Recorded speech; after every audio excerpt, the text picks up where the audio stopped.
est-ce qu'on remarque qu'en 1914, il n'y avait pas une femme au gouvernement? Est-ce qu'on réclame qu'au gouvernement du Front populaire, il y avait des hommes qui l'ont été? Elles ont eu raison de combattre cette indifférenciation. Mais alors, il y a un paradoxe. Alors qu'elles ont combattu légitimement l'indifférenciation, elles voudraient le remettre maintenant au niveau des sexes, comme si elles voulaient transformer l'universalisme à connotation exclusivement masculine par aujourd'hui une vision d'universalisme en s'appuyant sur les Lumières qui serait exclusivement féminin. Je pense qu'il faut sortir de cette situation et gérer une société où on personnalise.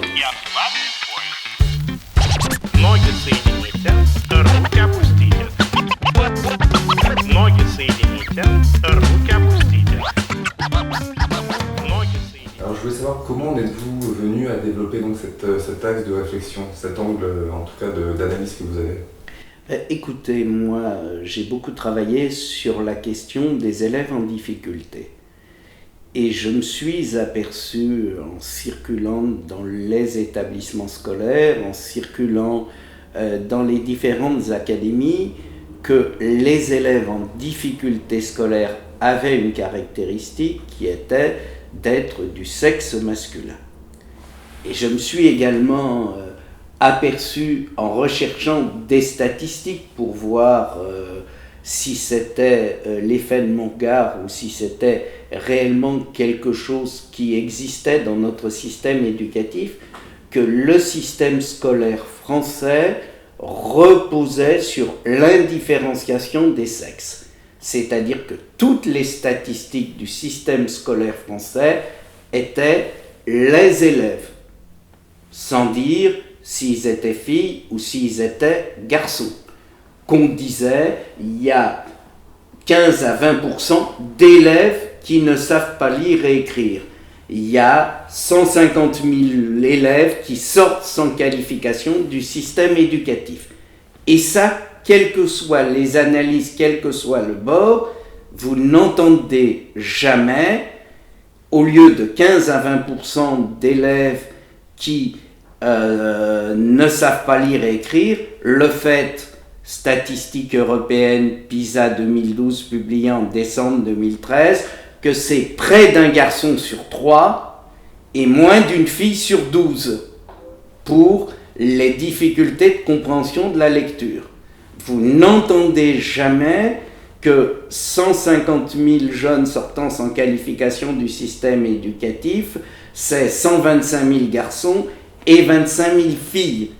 Et je dirais, de ce point de vue-là, ma première étude a été de sexuer les résultats scolaires dans une situation en France où, pour prendre un exemple, vous aviez eu René Monoury qui, pensant s'attaquer à l'échec scolaire, avait en 2006-2007 lancé une action sur les méthodes de lecture, et quand je relis tous les discours du ministre, il y en a 8, à aucun moment il n'envisage les difficultés de lecture filles-garçons. Il a devant lui des élèves, c'est pourquoi malgré toute la bonne volonté de Robien, pardon j'ai dit Monoury, toute la bonne volonté de Gilles de Robien, quand on a un mauvais diagnostic, on ne peut pas le résoudre. Donc ma première action a été de demander à la direction générale de l'enseignement scolaire, et j'ai eu l'appui du directeur de l'enseignement scolaire, Jean-Michel Blanquer, que les statistiques du ministère soient sexuées, filles, garçons. Ça l'a été au niveau national, et j'ai demandé, et ça a été publié dans un texte, mais pas toujours appliqué, que toutes les statistiques établissements scolaires par établissement scolaire soient sexuées. Le ministère, à l'époque Jean-Michel Blanquer, directeur général des enseignements scolaires, a reconnu qu'il fallait travailler filles, garçons séparément et voir la situation. à partir des statistiques sexuées mises en place par le ministère, publiées par le ministère et que j'ai dépouillé, j'ai vu qu'il y avait 3 moments de rupture importante des résultats scolaires filles-garçons. Premier moment, c'est l'entrée dans la tâche scolaire, où vous avez des filles assignées à résidence dans la famille qui savent effectivement effectuer une tâche et surtout se corriger. Et vous avez des garçons, souvent livrés à eux-mêmes dans la famille, qui, lorsqu'ils arrivent à l'école, refusent la correction. Et quand vous avez une classe mixte qui est là, on n'accepte pas de se corriger parce que ça serait perdre la face devant d'autres jeunes garçons. Et j'ai regardé d'autres pays dont on nous parle. J'ai regardé la Suède, j'ai regardé la Finlande, j'ai regardé la Norvège. Dans ces pays, l'apprentissage de la lecture, et ça a donné lieu à un rapport au moment où la Suède présidait l'Union européenne, donc qui est paru en 2010, qui s'appelle « Filles, garçons à l'école, résultats scolaires différenciés », qui dit « L'apprentissage de la lecture doit prévoir des moments séparés et des moments en commun, notamment pour travailler les différentes tâches de la lecture. » La fille, le fait qu'elle accepte de se corriger, c'est très important sur les méthodes de lecture.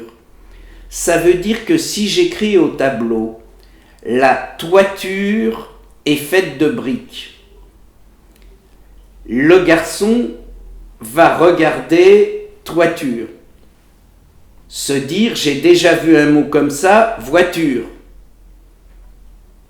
mais n'ira pas plus loin et va lire « la voiture est faite de briques ». C'est-à-dire qu'il saura lire mais qu'il ne comprendra pas. Un linguiste qui s'appelle Alain Bentolila, qui travaille aussi sur compréhension de la lecture fille-garçon, dit « la fille ira plus lentement, mais elle s'interrogera sur le sens. Est-ce que c'est voiture, mais elle ne peut pas être faite de briques, donc il y a un T, toiture », et il dit dans un de ses articles, la fille attendra que ça fasse ding-ding dans son cerveau par rapport à la compréhension pour lire la toiture est faite de briques. C'est pourquoi la méthode semi-globale, et tous les pays le reconnaissent de lecture, est plus préjudiciable aux garçons qu'aux filles. Parce qu'effectivement, comme il n'y a pas de travail spécifique sur la correction, la réflexion par rapport à une chose, il vaut mieux la méthode syllabique pour les garçons que la méthode semi-globale. D'où les querelles sans cesse de gens qui disent « mais pour cela, ça marche le semi-global » et on s'aperçoit que dans l'étude, il y a une majorité de filles, c'est bien évident que ça marche. Puis vous avez un livre de M. Eblé qui dit « la méthode semi-globale ne marche pas du tout, il faut la syllabique ». Dès le début de la compréhension de la lecture, il y a nécessité d'un travail spécifique filles-garçons pour mieux préparer un vivre ensemble. Deuxième moment de rupture, et là, il est encore plus grave que dans l'entrée à la lecture, c'est la phase des 10-12 ans. La fille, parce qu'elle est réglée, sait qu'elle est sortie de l'enfance, qu'elle est femme, et donc peut se projeter vers l'avenir. Le garçon, dans cette période 10-14 ans, est-ce que je suis un enfant? Est-ce que je suis un ado? Est-ce que je suis un homme? Qu'est-ce que je suis? Et dans une phase d'interrogation. Nous n'avons pas en France de rite collectif comme ça existe dans un certain nombre de pays pour dire aux filles « vous êtes sorties de l'enfance, vous devenez des mademoiselles », aux garçons « vous êtes sortis de l'enfance, vous passez au stade d'homme et non plus d'enfant ». Et de ce point de vue-là, toutes les études des pédopsychiatres aujourd'hui montrent que la crise d'identité entre 10 et 14 ans sur qu'est-ce que je suis est accentué si vous êtes dans l'indifférenciation. Parce que si on vous dit, au fond, votre sexe n'a pas d'importance, mais ça veut dire qu'est-ce que je suis? Est-ce que je vais être un homme? Est-ce que je vais rester un enfant?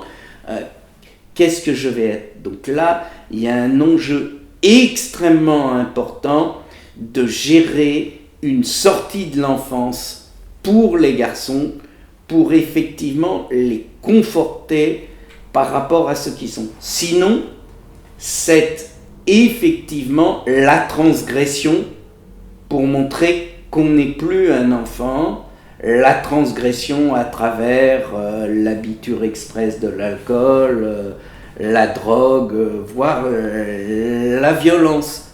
Nous sommes une société où il n'y a pas de rite initiatique pour les garçons pour dire qu'on est sorti de l'enfance. Une sociologue qui s'appelle Sylvie Hérald de Bordeaux a écrit un livre qui s'appelle « La fabrique des garçons », où elle montre bien qu'en 6e, 5e, 80% des violences, 80% des sanctions, quel que soit l'établissement, public, privé, centre-ville, rural, zone d'éducation prioritaire, public favorisé, sont tous des garçons. Et elle dit, le fait d'être sanctionné, c'est en quelque sorte un rite initiatique, un appel pour dire « je ne suis plus un enfant, je veux qu'on me reconnaisse comme autre chose ». De ce point de vue-là, il y a un vrai enjeu entre 10 et 14 ans pour que le jeune puisse effectivement se propulser vers l'avant. Parce que si je suis en quête d'identité, si j'ai un obstacle, je ne vais pas arriver à le franchir. Si j'ai effectivement un avenir, ce qui est le cas des filles qui réglées se savent mères, je vais tout faire pour le franchir. C'est une des raisons du décrochage scolaire massif des garçons. Et troisième moment, il se produit au moment de l'orientation, où vous avez aujourd'hui une situation où dans notre société, tout référent positif masculin a peu à peu disparu. Comme je dis souvent, la prof est une femme, la chef d'établissement est une femme, la conseillère d'orientation est une femme, l'infirmière est une femme, la médecin scolaire est une femme, la juge est une femme, l'assistante sociale est une femme. Bref, dans l'environnement de la vie autour de 15-16 ans, ce sont que des référents féminins qui se trouvent dans une situation où il y a un besoin effectivement pour le jeune par rapport à sa construction d'avoir des référents masculins. Au fond, dans un certain nombre de quartiers, le seul référent masculin, c'est le policier de la BAC. Est-ce qu'on a envie de s'y indiquer? Alors je ne suis pas comme Jean-Marie Petitclerc, le responsable de l'éducation au Conseil général des Yvelines, qui dit que le premier homme que voit un certain nombre de jeunes en difficulté, c'est le maton de prison. Mais il est significatif de la disparition dans tout ce qui s'occupe de l'humain entre 14 et 18 ans de référents masculins. Donc, pour moi, le fait que c'est anormal que quand on construit l'égalité homme-femme, il n'y ait pas des campagnes auprès des garçons pour leur dire vous pouvez être médecin, vous pouvez être magistrat, vous pouvez être enseignant, vous pouvez être orientateur. Il y a là un vrai enjeu. Pour moi, c'est l'assignation à résidence de notre société extrêmement dangereuse si on réserve aux garçons les métiers techniques et aux féminins les métiers qui s'occupent de l'humain.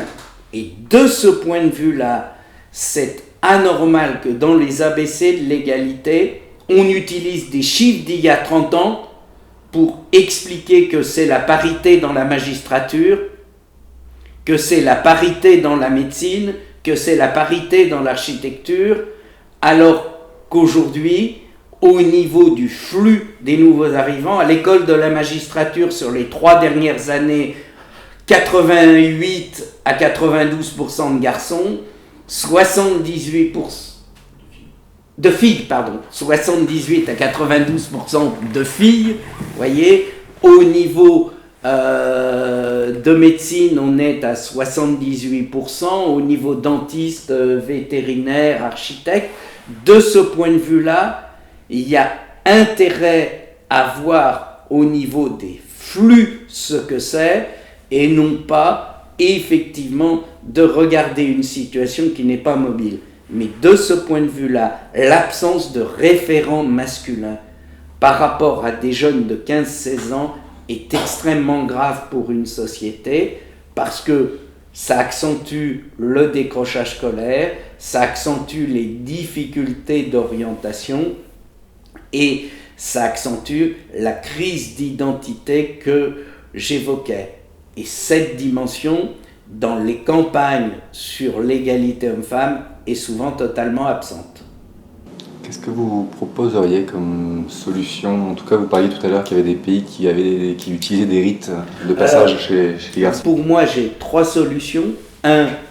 Puisqu'il y a une étude européenne qui montre que les pays les plus performants en termes de compréhension de la lecture sont ceux où on gère intelligemment la mixité.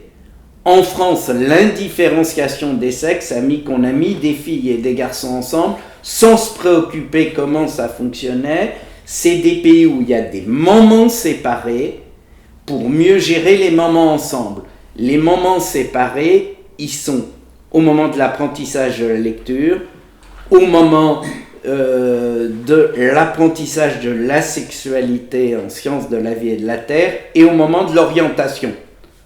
En France, l'indifférenciation des sexes font qu'on ne sépare pas les élèves parce qu'on n'a pas pensé la mixité dans notre pays. Donc, premier point, moi je souhaite que l'approche pédagogique dise là ça serait intéressant d'avoir des moments séparés ou non. C'est on a un pays où on a mixité, mixité, mixité, comme dit le rapport européen.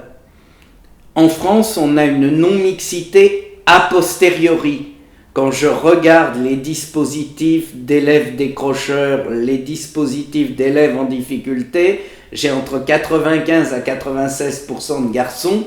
Je préférerais une non-mixité préventive pour leur permettre de réussir plutôt que notre non-mixité a posteriori.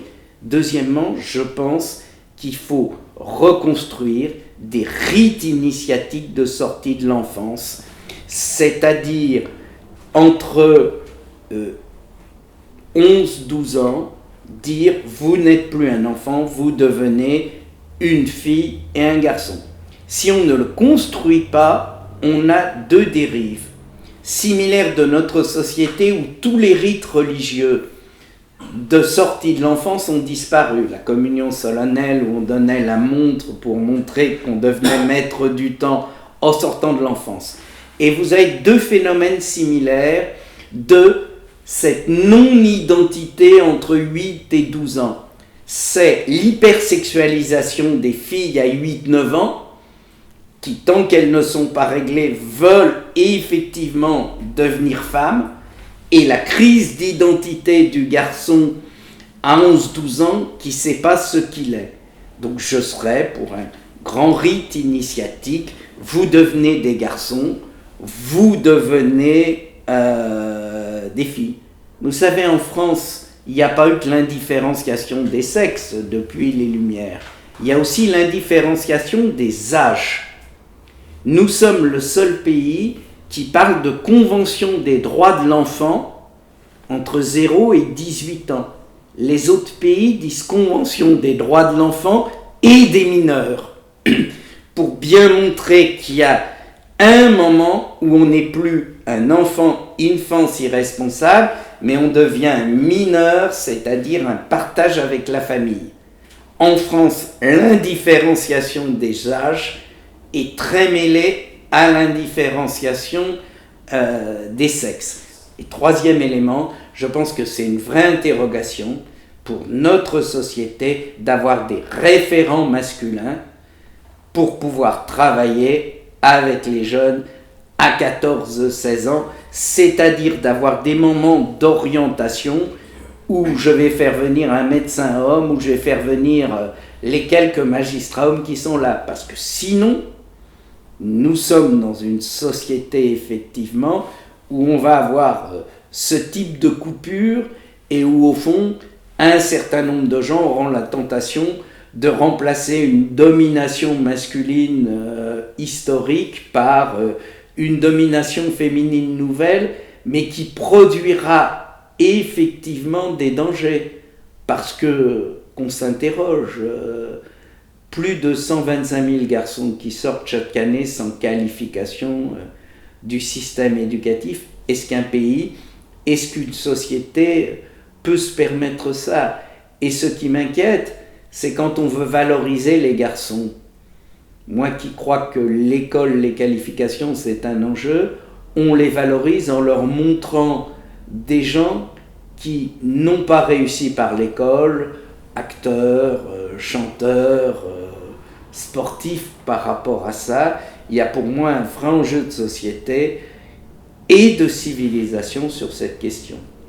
Je crois que ce tabou vient d'une société française des Lumières qui reposait sur un vecteur d'universalité et d'indifférenciation. Notre société, elle s'est construite sur le mythe de l'indifférenciation. Donc on n'est pas homme, femme, juif, protestant, bouddhiste, etc. On est élève. Et donc de ce point de vue-là, comme disait Voltaire, toutes nos oripeaux disparaissent lorsqu'on s'initie au savoir. Mais vous savez, ça pèse partout. Je vous parlais tout à l'heure de l'indifférenciation des âges. On en a eu une excellente démonstration cette année lorsqu'on a fait la refonte des rythmes scolaires. Vous avez eu un premier texte qui explique qu'entre 3 et 11 ans, c'est les mêmes rythmes. Comme si la sortie du bébé et le passage à la sortie de l'enfant, c'est exactement les mêmes rythmes. C'est là-dessus qu'a reposé la refonte des rythmes scolaires. Il n'y a pas un parlementaire, pas un d'aucun courant, qui s'est opposé à cette indifférenciation des âges. Les critiques faites n'étaient pas là-dessus. Finalement, le ministre, j'ai un peu aidé dans une interview du Monde et dans d'autres textes, a dû faire un texte expliquant que c'était un danger dans notre pays que l'indifférenciation des âges et les maternelles devaient en sortir parce qu'à 3 ans, l'enfant avait d'autres besoins qu'à 11 ans. Belle autocritique dans un document du ministère adressé à tous les maires, mais au point de départ, ça avait fait consensus en France sur ce phénomène d'indifférenciation, comme si un gamin qui avait des besoins de sieste et tout, donc on avait fait, sur Paris notamment, mais ailleurs, le même appel d'offres pour des gamins de 2-3 ans que pour des gamins de 11-12 ans. Et je vous dis, on est quand même le seul pays où l'Assemblée unanime a voté la Convention des droits de l'enfant.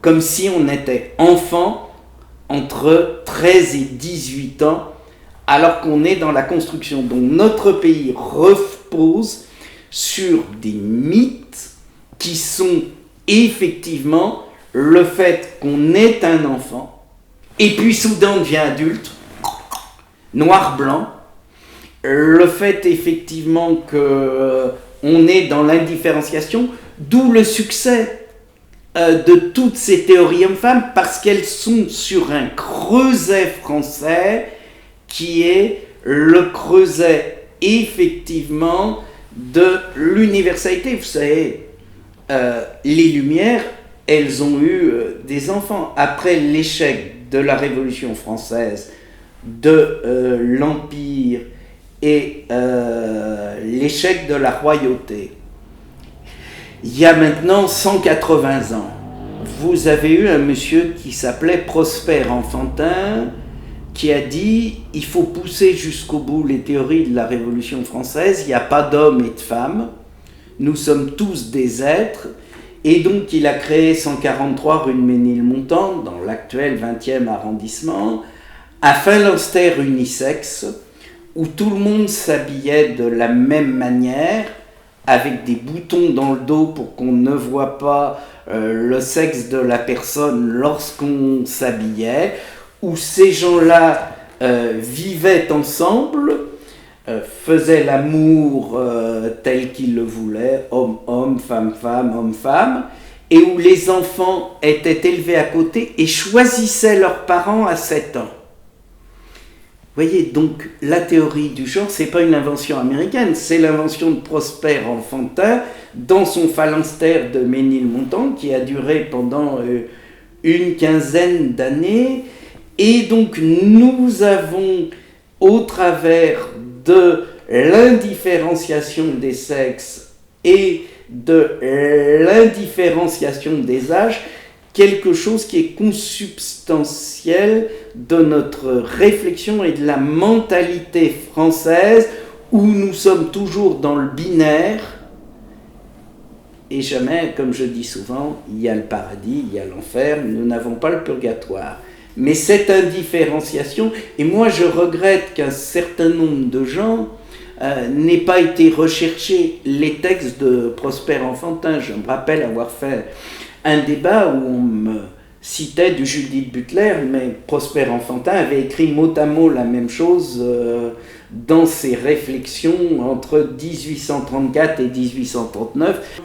Et qu'est-ce qu'il fait détruire? C'est 48, où la question sociale devient primordiale, et où donc on va reconstruire le monde autour de la question sociale, ce qui fait que cette idéologie qui est là va s'écrouler. Mais elle était dans, je dirais, toute la philosophie du 19e siècle sur la reconstruction d'un individu qui soit pas là, que Nietzsche traduit dans l'Übermensch, etc., que vous avez dans le mythe du golem, etc. C'est-à-dire, au fond, il faut changer la personne plutôt que la société. Vous souriez, il y a des gens très bien qui ont été dans le phalanstère de Prosper Enfantin. Il y a le constructeur de tous les chemins de fer français, Pereire, qui est un des gens qui a été pendant 8 ans dans le phalanstère, et Ferdinand de Lesseps également. C'était des intellos qui étaient dans le phalanstère de Prosper Enfantin, qui ont construit la France de la seconde moitié du 19e siècle.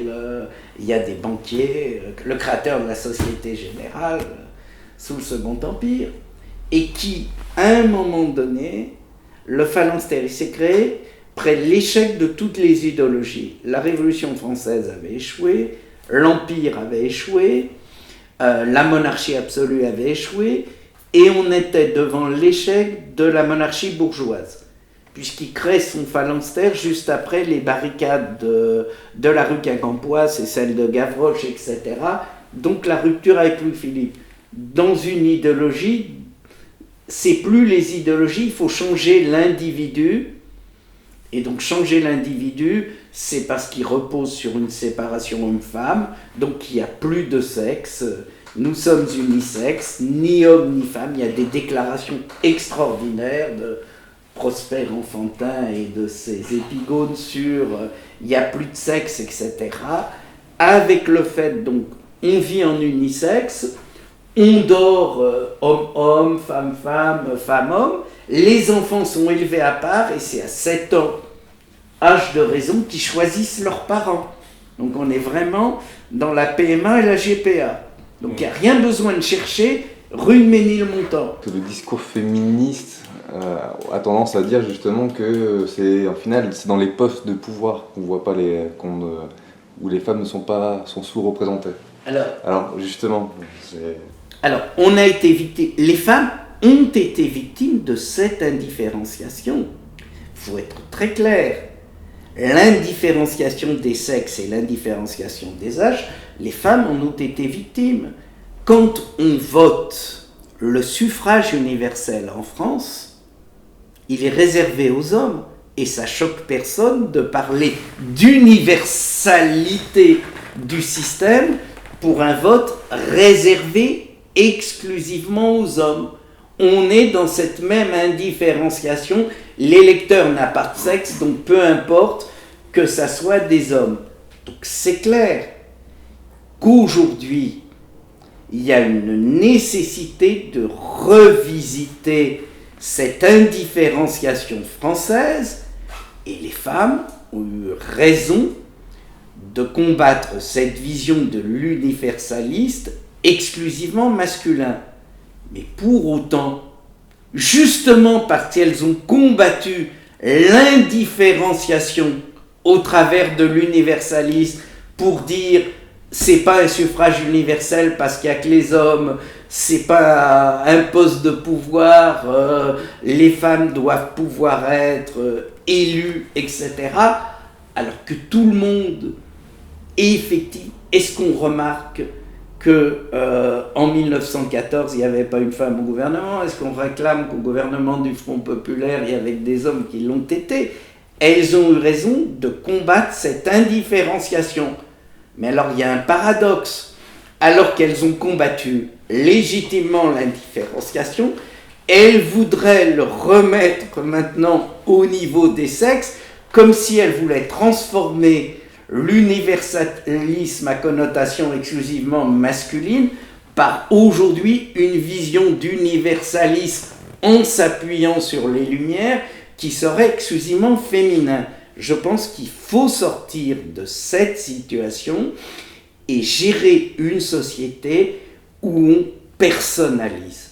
Je pense que l'opposition à cette vision universaliste d'un modèle unique, c'est la vision de reconnaissance de la personne.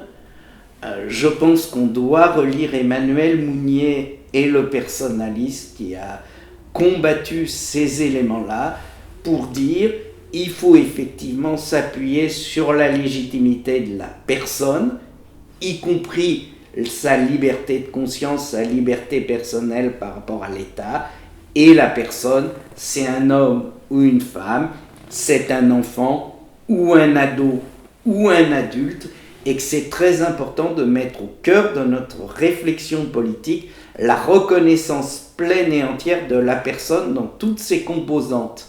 Mais ce refus de la personne pour à nouveau redonner une autre connotation à l'indifférenciation qui serait exclusivement féminine, c'est retomber dans les travers des mentalités françaises où effectivement on n'indifférencie pas, ce qui veut dire d'une certaine manière qu'on est dans une idéologie de négation de la personne. Or, pour moi, une société, elle doit fonctionner en gérant le personnel et le collectif, ce qui veut dire de ce point de vue-là que la reconnaissance de toutes les composantes de la personne est extrêmement importante. Ce qui est extraordinaire dans l'indifférenciation française, c'est que nous sommes le seul pays où la mixité scolaire, c'est une coutume et non pas un texte. On fonctionne tellement sur l'indifférenciation homme-femme depuis 2 siècles en France qu'on a mis en place la mixité sans aucun texte réglementaire. Ce qui veut dire qu'en France, la mixité, c'est une coutume, mais qui n'a pas de valeur légale ou illégale.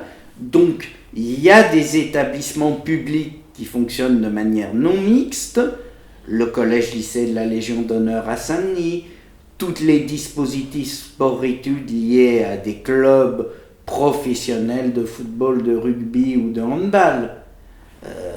La section sport-études liée à la JOCR qui a créé Giroud, il n'y a que des garçons. La section sport-études liée au club de basket féminin de Clermont-Ferrand, il n'y a que des filles. Mais en France, effectivement, nous avons la mixité comme une coutume, mais aucun texte. Ce qui veut dire d'ailleurs que je peux créer un établissement non mixte et avoir un contrat avec l'État. Pourquoi ce fait que nous n'avons pas de texte sur la mixité, ce qui fait qu'il n'y a jamais eu de débat en France sur quelles sont les composantes de la mixité, comment il faut la faire, comment il faut la penser. Et là, je suis en train de vous décrire un rapport de l'inspection générale, donc la plus haute instance de l'éducation nationale, de septembre 2013, qui dit effectivement, en France, l'indifférenciation régnante depuis Jules Ferry, mais moi je dis depuis les Lumières, a fait qu'on ne s'est pas posé la question, c'était toujours des élèves, même si c'était des garçons et des filles.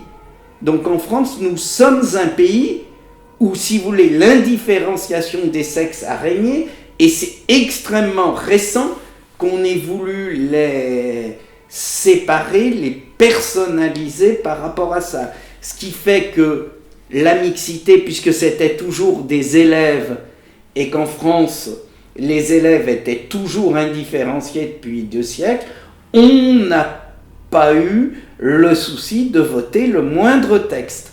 Je trouve que c'est très significatif de notre indifférenciation française. On n'a pas besoin de théories venues des États-Unis en France, c'est consubstantiel de la réflexion française depuis 2 siècles, cette indifférenciation des sexes. Et on est le seul pays où on n'a pas de loi sur la mixité. Comment ça fonctionne justement alors dans les autres pays ?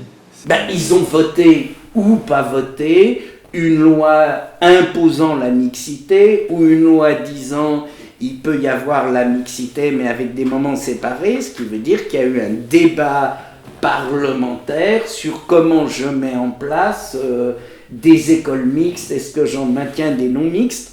En France, tout est possible. Il n'y a pas de texte, c'est de la coutume sur la mixité. Ce qui veut dire que quand Vincent Payon a mis en place la charte de la laïcité, il avait commencé dans la charte de la laïcité à l'article 8 de dire la mixité garçon-fille, mais puisqu'une charte ne peut reprendre que les textes de loi, qu'on lui a demandé quelle est la loi prévoyant la mixité garçon-fille, la réponse a été en France il n'y en a pas, donc garantit l'égalité garçon-fille.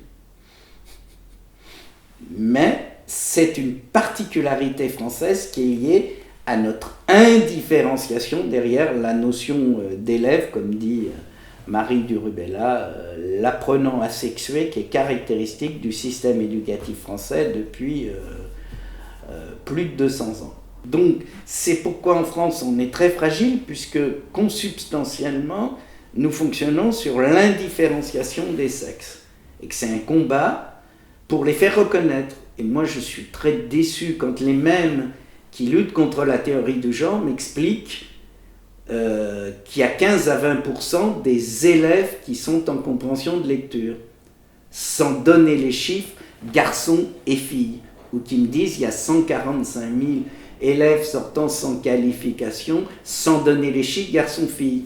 Donc vous voyez, là il y a une contradiction qui fragilise les combats, qui est on lutte contre la théorie du genre, mais on accepte l'indifférenciation des élèves en ne donnant pas les composantes sexuées des résultats scolaires. Et ça, c'est quelque chose qui fragilise l'action à l'heure actuelle en France.